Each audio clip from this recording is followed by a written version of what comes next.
The transport ship descended through Earth's atmosphere with a grace that made it look like a falling star. Inside the main cabin, Princess Zaraheth pressed her face against the window, watching the blue planet grow larger with each passing second.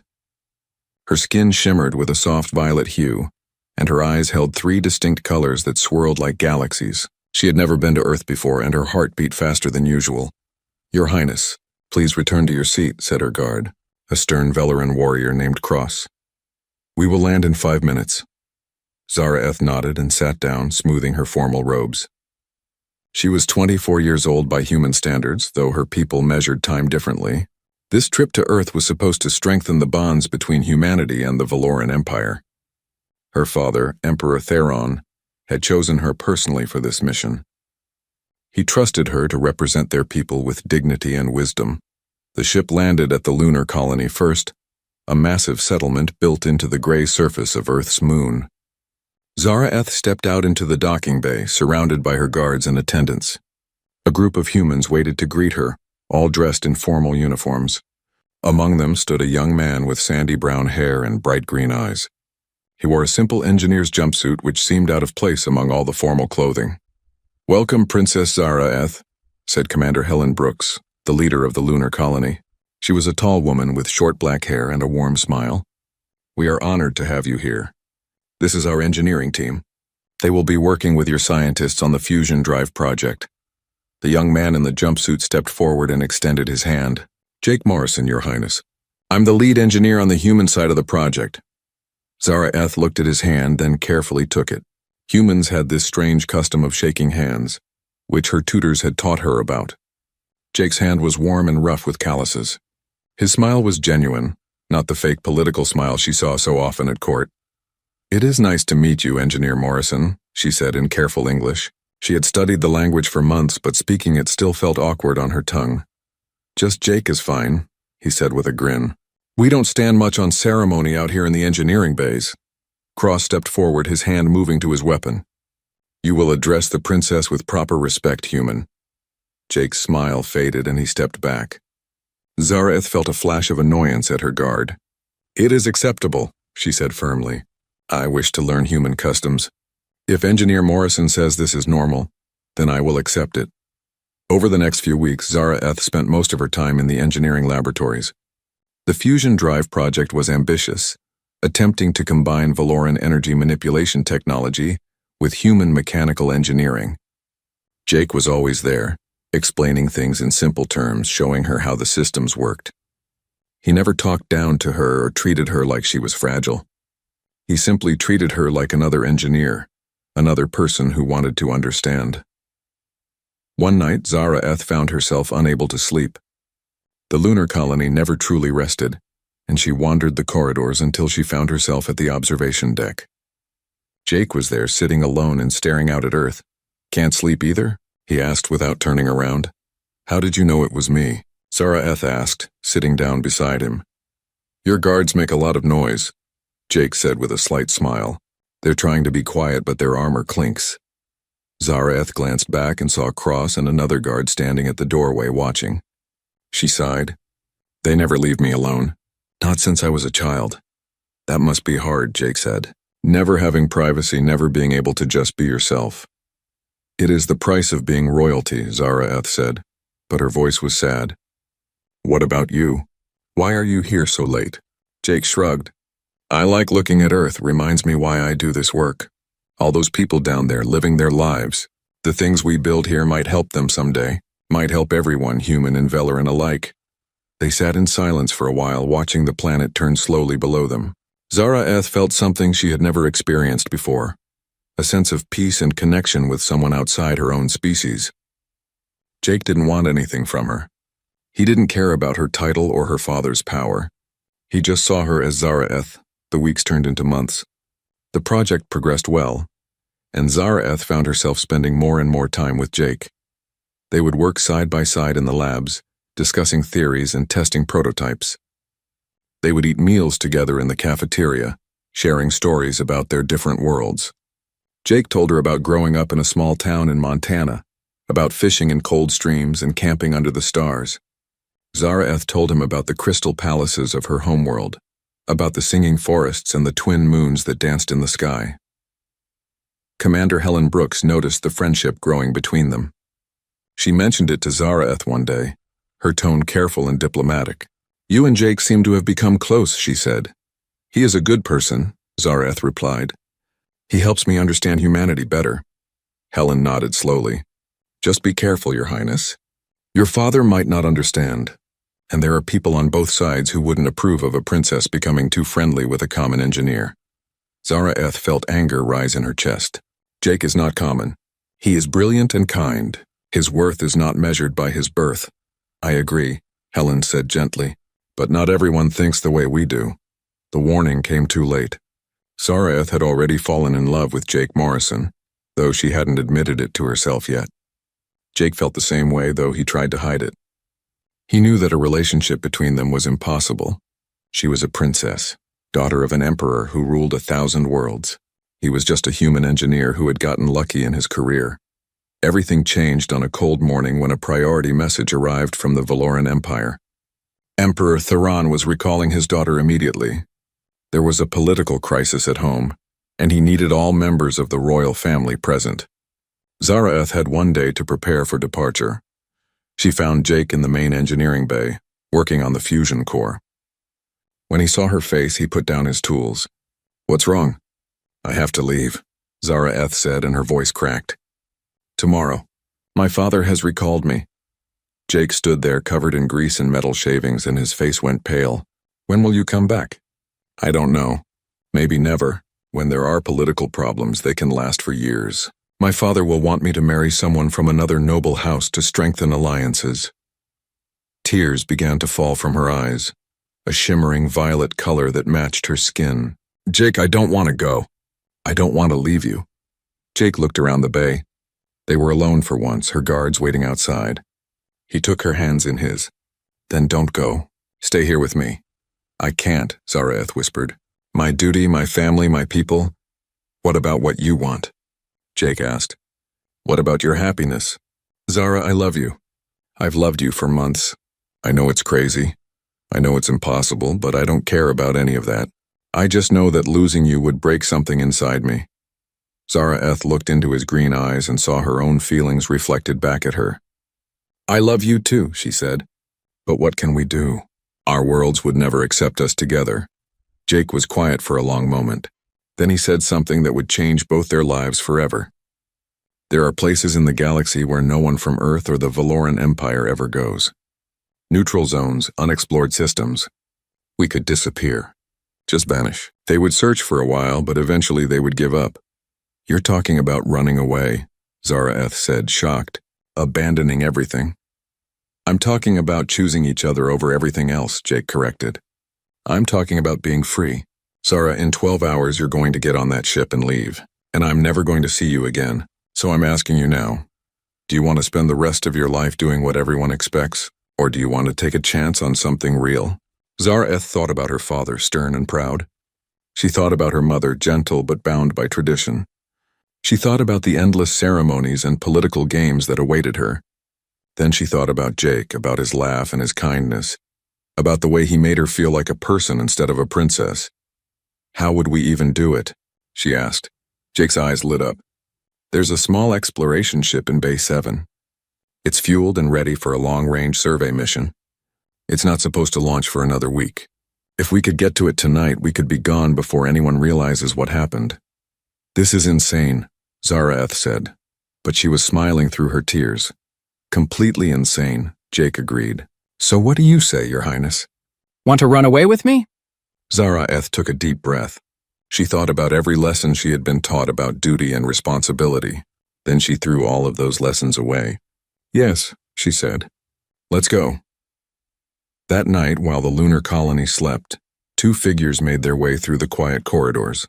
Zaraeth had told her guards she needed rest and meditation before the journey home. Jake had signed out for personal time. They met at Bay 7, where a small ship waited, sleek and silver in the dim light.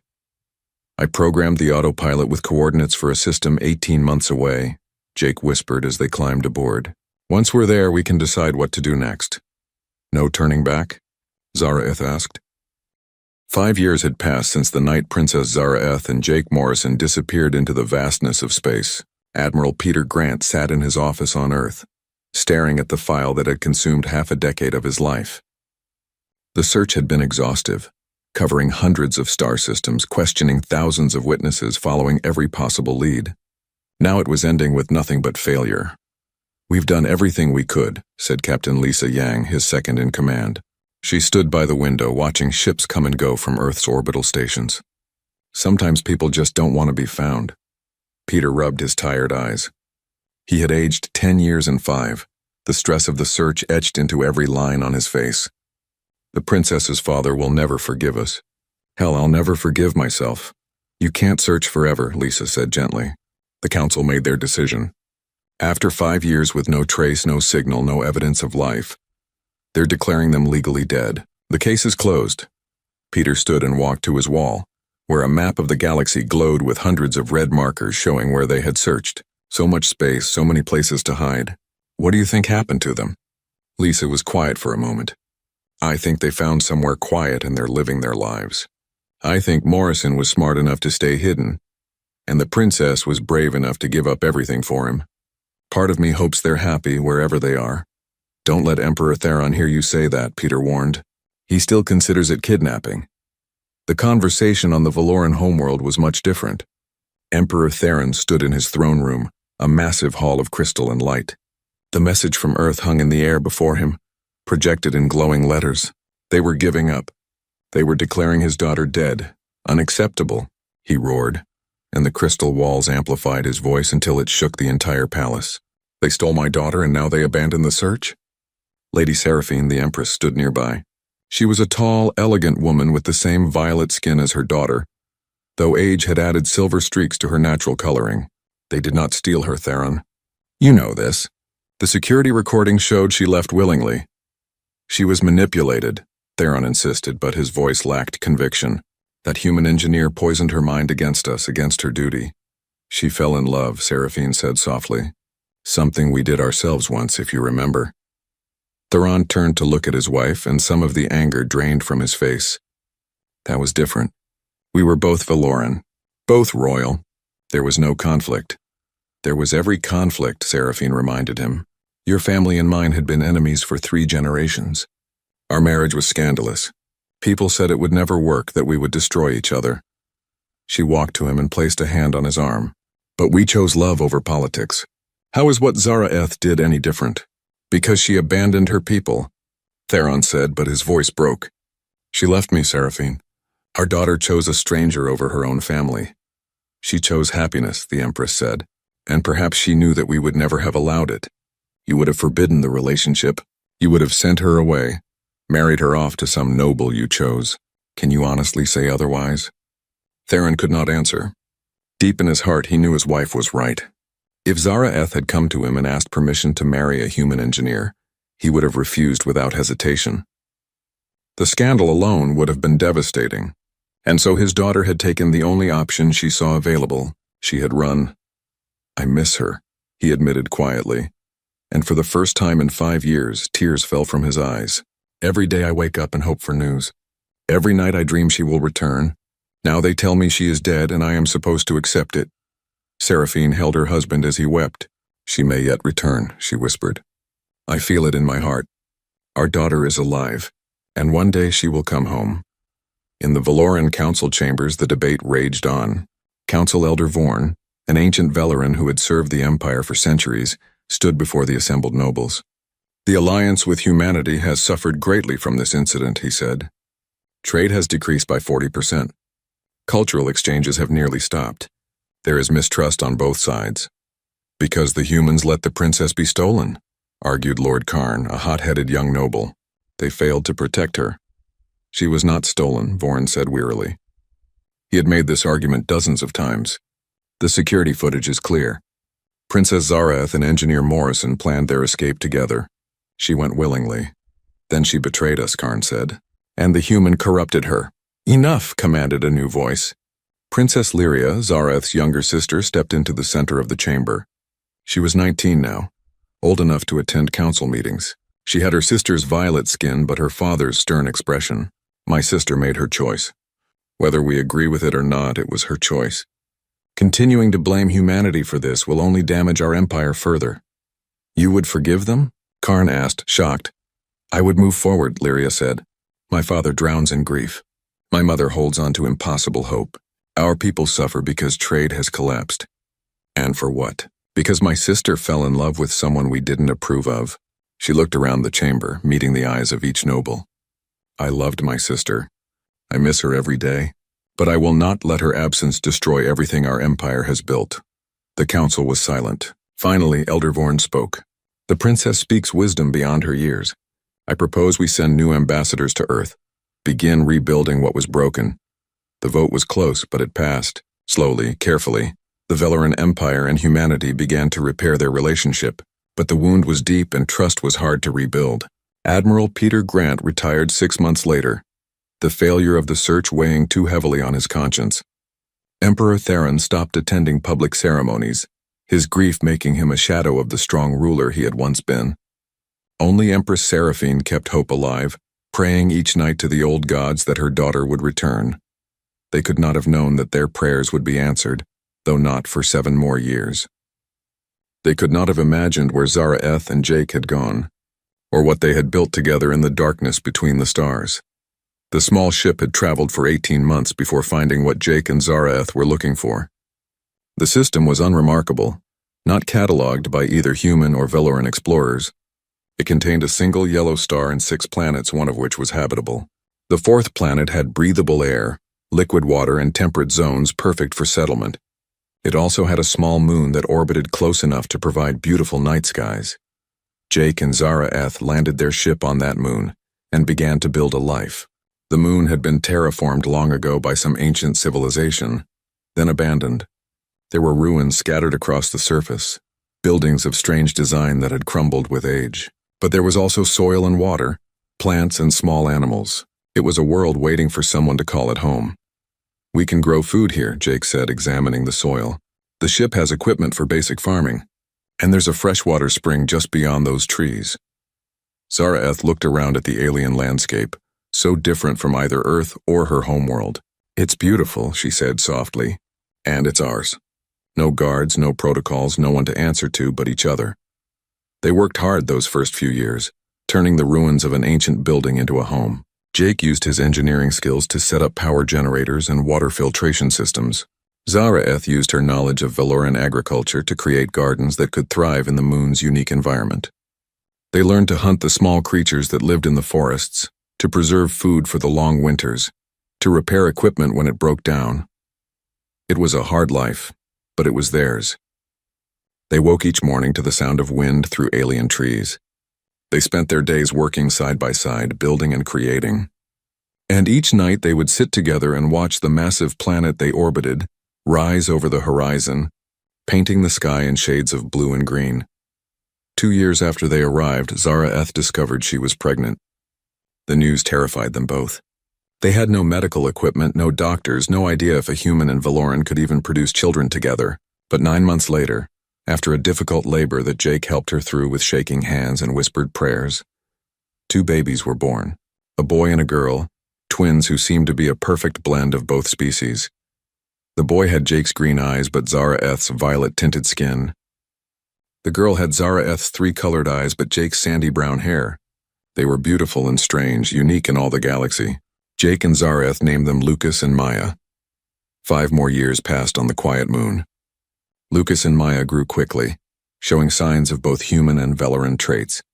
They were strong like Valoran children but curious like human ones. They learned to speak both languages, to understand both cultures through the stories their parents told. Jake taught them about Earth, about mountains and oceans, cities and technology. Zara-Eth taught them about the Valoran Empire, about crystal palaces and singing forests, about honor and duty. But as the children grew, they began to ask questions their parents struggled to answer. Why do we live here alone? Maya asked one day. The journey through space gave Jake and Zara-Eth time to think about what they were doing. The ship was small but comfortable, and they had made it a temporary home for the children. Lucas spent hours in the cockpit with Jake, learning how the navigation systems worked and asking endless questions about engineering. Maya stayed close to her mother, Sensing Zara-Eth's anxiety and trying to comfort her in her own quiet way, "Tell me about grandmother again," Maya said one evening as they prepared dinner in the ship's tiny galley. She was 7 years old, small and delicate like her mother, but with a strength in her eyes that came from Jake's side. Zara-Eth smiled, though it was tinged with sadness. "Your grandmother is the kindest person I have ever known. She has a voice like music, and when she laughs, everyone around her cannot help but smile. She used to sing to me when I was little, old songs from before the Empire was even founded. Do you think she will like us?" Maya asked, and there was worry in her young voice. Zara-Eth knelt down and took her daughter's face in her hands. "She will love you," she said firmly. "Both of you." "How could she not? You are smart and kind and beautiful. You are everything good about both our peoples. But what about grandfather?" Lucas called from the cockpit. He had been listening even while working with Jake. "Father says he was very angry when you left." Jake appeared in the doorway, his expression serious. "Your grandfather is a proud man," he said carefully. "He's used to people doing what he says. When your mother chose to come with me, it hurt him. Not just because she left, but because she chose something he didn't approve of. That's not fair," Lucas said, crossing his arms. The gesture was so much like his father that Zara-Eth had to smile despite herself. "Mother should be able to choose who she loves." "You're right," Jake agreed. "But fairness and reality don't always match up, buddy. Sometimes people hold on to anger even when they shouldn't. We don't know what kind of reception we're going to get." "Then why are we going?" Maya asked, frightened now. Zara-Eth gathered both children close. "Because family is important. Because your grandmother asked us to come and she is dying. Because no matter how scared I am, I need to see my mother one more time. And because both of you deserve to know where you came from, to understand both halves of your heritage." "Even if it's dangerous?" Lucas asked. "Even then," Zara-Eth confirmed. "Some things are worth the risk." The days turned into weeks as they traveled. The ship's supplies held up well, and Jake kept everything running smoothly. But as they drew closer to Velaran space, the tension grew. Zara-Eth slept poorly, tossing and turning with nightmares about her father's anger. Jake spent extra time checking and rechecking the ship's systems, nervous energy needing an outlet. They crossed into Valoran territory after 43 days of travel. Almost immediately, the ship's communication system lit up with incoming hails. A patrol vessel had detected them and was demanding identification. "This is Private Vessel Aurora, requesting permission to proceed to the homeworld," Jake said into the communicator, his voice steady despite his racing heart. "Aurora, transmit your identification codes," came the response. Jake looked at Zara-Eth. They had discussed this moment many times. Using her royal codes would immediately alert the Empire to her presence, but lying would only make things worse later. Zara-Eth nodded and moved to the communication panel. She input a sequence of numbers and symbols that she had not used in 12 years, codes that identified her as Princess Zara-Eth, heir to the Velaran throne. The silence that followed seemed to last forever. Then the voice returned, now shocked and uncertain. "Aurora, please hold position. Do not, I repeat, do not attempt to proceed. An escort is being dispatched." "They're not letting us through," Lucas said, fear creeping into his voice. "It's okay," Jake assured him. "They're just surprised. They thought your mother was dead. Give them time to process." Within an hour, 3 Valoran warships appeared, sleek vessels of crystal and metal that made their small ship look like a toy. They surrounded the Aurora, weapons powered but not aimed directly at them yet. "Princess Zara-Eth," a new voice came through the communicator, this one older and more authoritative. "This is Commander 6 of the Imperial Guard. If you are truly aboard that vessel, please respond with visual confirmation." Zara-Eth activated the video feed, and her face appeared on the screen. She was older than when she had left, and being with Jake had brought out a confidence in her features that had not been there before. But she was unmistakably the missing princess. "Commander 6, she said formally. "I request permission to proceed to the homeworld.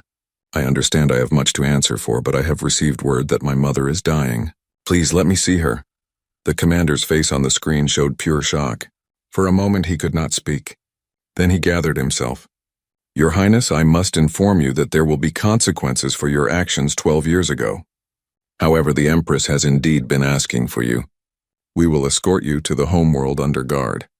You and your companions are not to leave the ship until we arrive. Is that understood?" "Companions?" Zara-Eth asked. Our scans show 4 life forms aboard your vessel. You, the human Morrison, and 2 others. Who else is with you, Your Highness? Zaraeth looked at Jake, then at their children.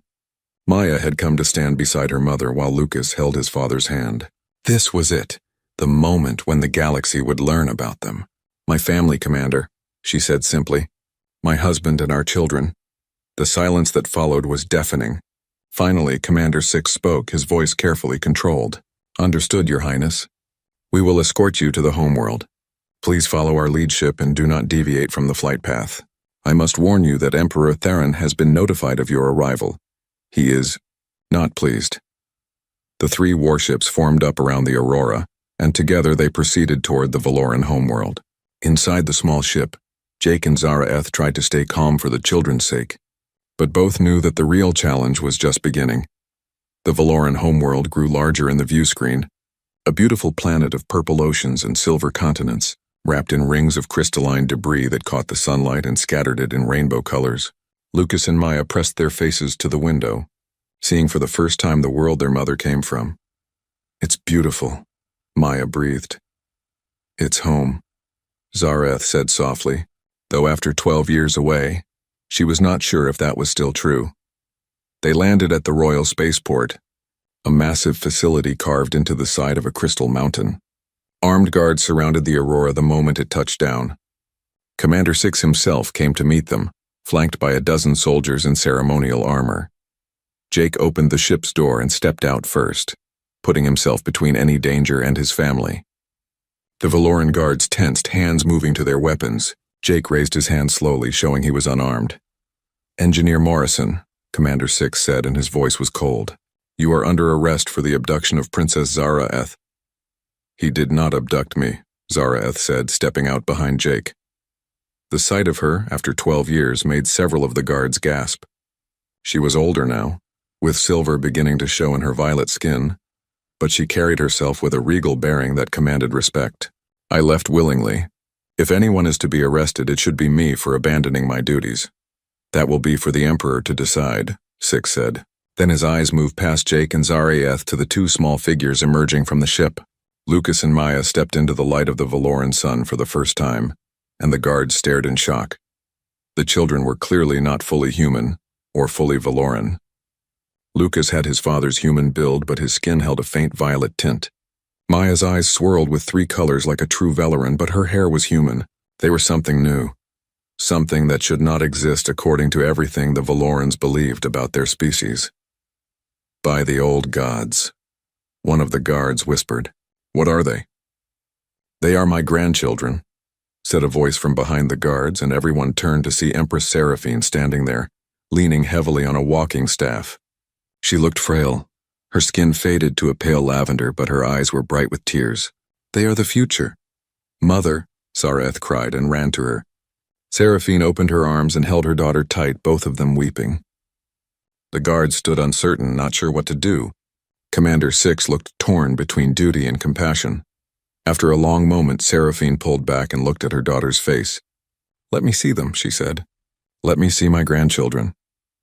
Lucas and Maya approached hesitantly, intimidated by all the soldiers and the grand surroundings. But when Seraphine knelt down, ignoring the pain it caused her, and opened her arms to them, they went to her without fear. She hugged them both, laughing and crying at the same time. You are beautiful, she told them. Both of you. What are your names? I'm Lucas, the boy said. And this is my sister Maya. Lucas and Maya, Seraphine repeated, tasting the human names. I am your grandmother. I have waited so long to meet you. She looked up at Jake, who had been standing back, uncertain of his welcome. And you are the man who stole my daughter's heart? Yes, ma'am, Jake said simply.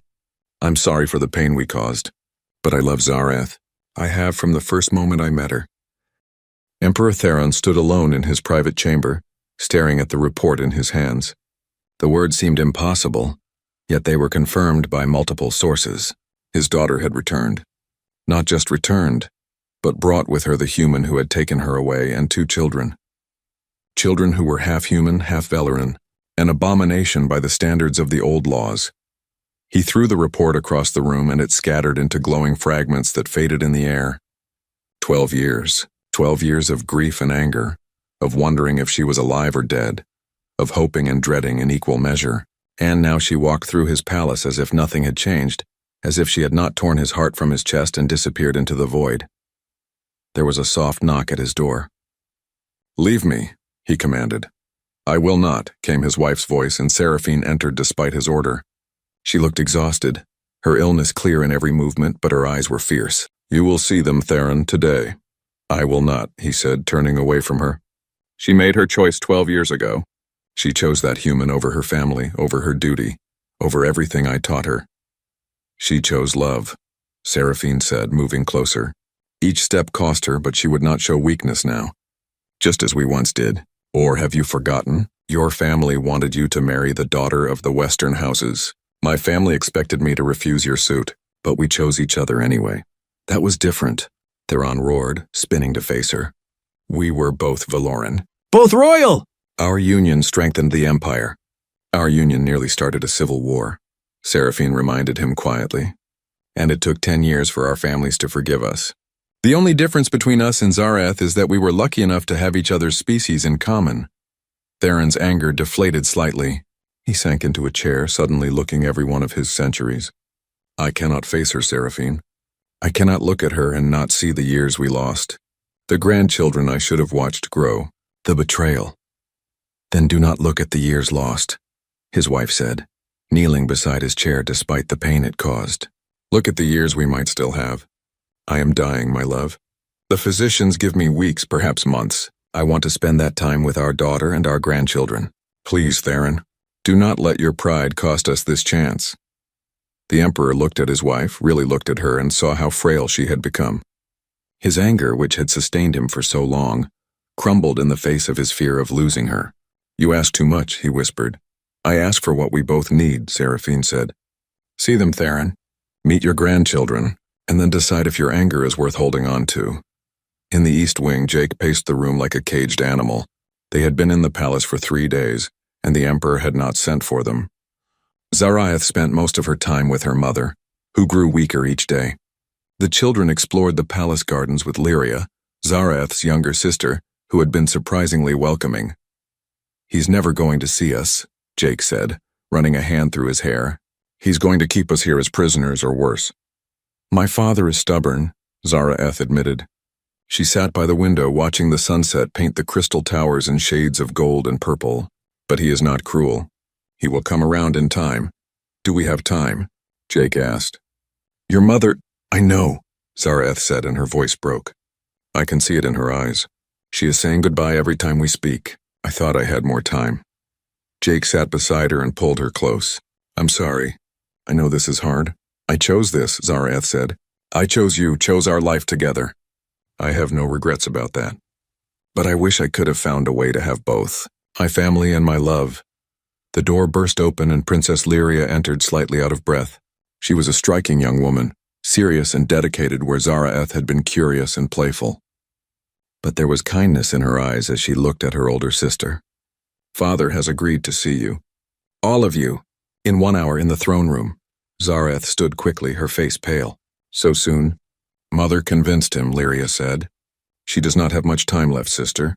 She wants peace before she goes. Father cannot refuse her, not now. She looked at Jake, her expression harder.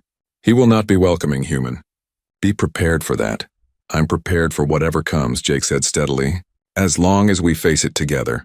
They gathered the children and dressed in formal clothes that Seraphine had provided. Lucas wore a simple suit in human style but made of Valoran materials that shimmered softly. Maya had a dress that blended both cultures.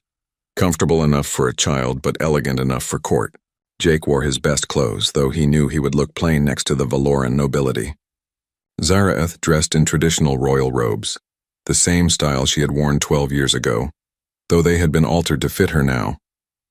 The walk to the throne room felt endless. Guards lined the corridors, watching them pass with expressions ranging from curiosity to hostility. Word had spread through the palace about the princess's return and her hybrid children. Some saw it as a miracle, others as an abomination.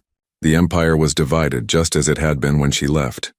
The throne room doors opened before them, massive structures of carved crystal that caught the light and threw rainbow patterns across the floor. Inside, the room was filled with nobles and courtiers all dressed in their finest. They fell silent as Zaraeth and her family entered. At the far end of the room, on a throne of light and crystal, sat Emperor Theron. He looked older than Zaraeth remembered. His skin faded to a dull purple, his eyes tired. But when he saw her, something flickered in those eyes. Pain, anger, and perhaps, buried deep, relief. Beside his throne, in a chair that had been brought specially for her, sat Empress Seraphine. She smiled at her daughter, encouraging her forward. Zaraeth walked down the center of the room, Jake and the children following. The nobles whispered and pointed, especially at Lucas and Maya. The children held hands, trying to be brave despite the hundreds of eyes watching them. When they reached the throne, Zaraeth knelt in the formal bow of respect. "Father," she said, her voice carrying in the silent room, "I have returned." "So I see," Theron said, and his voice was cold. "After 12 years, my daughter decides to remember she has a family." "I never forgot," Zaraeth said, still kneeling. "Not for a single day." "Yet you stayed away," Theron said. "You ran from your duty, from your people, from me. You chose this human over everything." Jake stepped forward and the guards tensed. "Your Majesty," he said, and his voice was respectful but firm. "I love your daughter. I have loved her from the moment I met her. We ran because we knew we would not be allowed to be together. The choice was between a life apart or a life in hiding. We chose to be together. You chose to steal my daughter," Theron said, rising from his throne. His anger was rising now. 12 years of pain and rage bubbling to the surface. "You poisoned her mind against me, corrupted her with your human ideas of romance and freedom. She was a princess, heir to an empire, and you turned her into a fugitive." "I asked him to run with me," Zaraeth said, standing now. "Father, please." "Jake did not force me to do anything. I made my choice freely. I chose love over duty because I knew that you would never accept us. I chose happiness over obligation because I wanted a life that was mine, not one you designed for me." "And what life did you have?" Theron demanded, descending from his throne to stand before them. "Hiding in the darkness, afraid to show your face? That is the life you chose?" "We had peace," Zaraeth said. "We had love. We had freedom, and we had them." She gestured to Lucas and Maya, who stood close together watching their grandfather with wide eyes. "We had children, Father." "Your grandchildren." Theron looked at the children for the first time, really looked at them. They were small and fragile looking, but there was something in their eyes that reminded him of Zaraeth when she was young. Curiosity mixed with determination. A quiet strength that would not break easily. "Are these my grandchildren?" he asked, and his voice had lost some of its anger. "These hybrid creatures that should not exist?" "They are children," Seraphine said from her throne, her voice weak but clear. "They are innocent and beautiful, and they carry the best of both our peoples." "Look at them, Theron. Really look." Lucas stepped forward, letting go of his sister's hand. He was scared, but he had his father's courage and his mother's royal bearing. "Grandfather," he said, the word strange in his mouth. "I know you are angry with mother and father. But please do not blame Maya and me. We did not choose to be born. We only want to know our family." The throne room was utterly silent. Every noble, every guard, every courtier held their breath, waiting to see how the emperor would respond. Theron stared down at the boy who had called him grandfather, and something inside him cracked. He knelt down, bringing himself to Lucas's level. Up close, he could see the mix of features clearly. Human and Velaran blended in ways that should have been impossible. The boy had his mother's eyes, the same violet shade that Theron saw every time he looked at Seraphine. "What is your name?" he asked quietly. "Lucas, Your Majesty," the boy said. "And that's my sister, Maya." Maya came forward slowly, still holding back some of her fear. "Hello, grandfather," she said softly. Theron reached out a hand, hesitant, and touched Maya's face. Her skin was warm with the faintest violet tint. She was real, solid. The weeks following the reunion were complicated. The Valoran Empire buzzed with news of the princess's return and the existence of her hybrid children. Some celebrated it as a sign of hope and unity between species. Others condemned it as a violation of ancient traditions. The noble houses were divided, and the palace became a battleground of politics and philosophy. Jake found himself in the most uncomfortable position of his life. He was a simple engineer, who had become the husband of a princess and father to children who might one day rule an empire. Every day brought new challenges. He had to learn Velaran customs, navigate complex court politics, and face nobles who saw him as nothing more than the human who had corrupted their princess. One morning, he was summoned to a meeting with the Velaran High Council. Zara'eth wanted to come with him, but he insisted on going alone. "This is something I need to do myself," he told her. "They need to see that I can stand on my own, not hide behind your title." The council chamber was an intimidating space, circular and vast, with seats rising in tiers around a central platform. 12 of the most powerful nobles in the empire sat in judgment, their faces stern and unwelcoming. At the highest seat sat Elder Vorn, ancient even by Valoran standards, his skin pale with age. "Engineer Morrison," Vorn said, his voice carrying despite its age, "you stand accused of abducting Princess Zara'eth from the lunar colony 12 years ago. How do you answer this charge?" Jake stood straight, meeting their eyes without flinching. "I am guilty of helping the princess leave, Elder Vorn. But I did not abduct her. She came willingly. She planned our escape as much as I did. We both knew what we were giving up, and we chose each other anyway." "You corrupted her mind with human notions of romance," said Lord Karn, one of the younger nobles. "You took advantage of her curiosity about your species." "I fell in love with her," Jake said simply. "Not with a princess, not with a Velaran, but with Zara'eth herself. Her intelligence, her kindness, her courage. And she fell in love with me. Is that corruption? Or is that just what love is?" "Love does not excuse abandoning duty," another noble said. "The princess had responsibilities to her people." "She had a responsibility to herself too," Jake replied, "to her own happiness. You would have forced her into a political marriage with someone she didn't love. You would have used her as a tool to strengthen alliances." "Where's the honor in that?" the council murmured, some in anger, others in reluctant agreement. Elder Vorn raised his hand for silence. "And what of the children?" he asked. Human Valoran hybrids were thought to be impossible. Yet they exist. Some say they are an abomination, a violation of natural law. What do you say to that? Jake felt anger rise in his chest, but he kept his voice controlled. "I say that anyone who calls my children abominations can answer to me personally. Lucas and Maya are not mistakes or violations. They are proof that our two species can create something beautiful together. They are smarter, stronger, and more capable than either of us alone. They are the future." "Bold words from a human who has no standing in this empire," Karn said. "I have standing as the father of those children and the husband of your princess," Jake shot back. "I may not have a title or noble blood, but I have something more important. I have proven my worth through actions, not inherited privilege. I helped build the fusion drives that power half your fleet. I survived 12 years in unexplored space with limited resources, and I raised 2 children who have already shown more promise than many of your nobles' offspring." The chamber erupted in angry shouts and arguments. Elder Vorn called for order, and gradually the noise died down. "You speak plainly, Engineer Morrison, perhaps too plainly for this court. But you are not wrong about your children. They have shown remarkable abilities in the short time they have been here." It was true. In just a few weeks, Lucas and Maya had made an impression on everyone they met. Lucas had a natural gift for understanding technology that amazed even the Valoran engineers. He could look at a broken device and immediately see the problem, suggesting solutions that were both simple and elegant.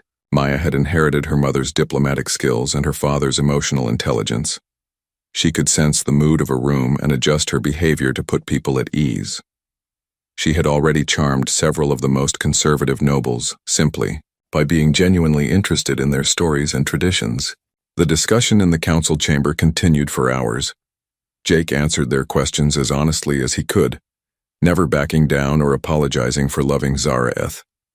Finally, Elder Vorn called for a vote on whether Jake should be punished for his role in the princess's disappearance.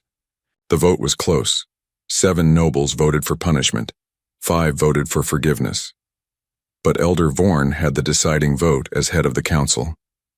He sat in silence for a long moment, studying Jake's face. I vote for forgiveness, he said finally. Not because what you did was right by our laws, but because the princess clearly chose freely. And because your children represent something we cannot ignore. Whether we like it or not, human-Valoran relations are more important than ever. These children could be the bridge between our peoples. Punishing their father would serve no purpose except revenge. The decision was made. Jake was free, though the vote made it clear that he had many enemies among the nobility. As he left the council chamber, he found Zara'eth waiting outside, pacing nervously. When she saw him, she ran and threw her arms around him. I was so worried, she said. Some of those nobles would have you executed if they could. I know, Jake said, holding her close. But we survived. That's what matters. Meanwhile, Lucas and Maya were having their own adventures in the palace. Princess Lyria had taken it upon herself to teach them about Valoran culture and history. She was strict but fair, and the children quickly came to adore their aunt. One afternoon, while touring the palace power distribution center, Lucas noticed something unusual. Aunt Lyria, he said, pointing to a control panel. That regulator is working too hard. See how it's vibrating? It's compensating for an imbalance somewhere in the grid. Lyria frowned and called for the chief engineer, an elderly Valoran named Techmaster Soren. When Lucas explained what he had noticed, Soren was skeptical. The grid has been functioning normally for months, he said dismissively. But look at the power flow readings, Lucas insisted, pulling up data on a display screen. His fingers flew over the controls with a confidence that belied his 7 years. The Southern District is pulling 15% more power than it should be. That's straining the whole system.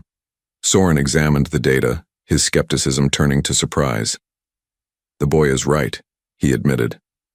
There must be a leak somewhere in the southern grid. We have been so focused on output that we missed the efficiency loss. He looked at Lucas with new respect. How did you see that so quickly? Lucas shrugged. My father taught me to look at systems as a whole, not just individual parts. If one piece is working harder than it should, there's always a reason. Within days, Lucas had helped identify and fix a major flaw in the palace power grid that had been slowly degrading for over a year. The story spread quickly, and soon nobles who had dismissed the hybrid children as curiosities began to see their potential value. Maya's breakthrough came in a different way. There was a tense diplomatic meeting between Valoran nobles and a delegation of human ambassadors led by General Darius Kane. The humans wanted to re-establish trade agreements that had fallen apart after Zara'eth's disappearance.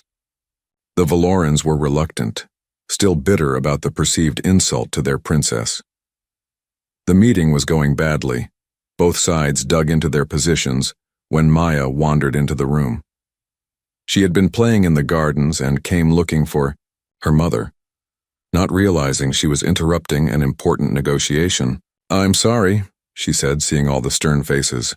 I didn't mean to interrupt. It's quite all right, child, General Kane said kindly. He was an older man with gray hair and warm eyes. We were just discussing trade agreements. Nothing that would interest a young lady like yourself. Are they being difficult?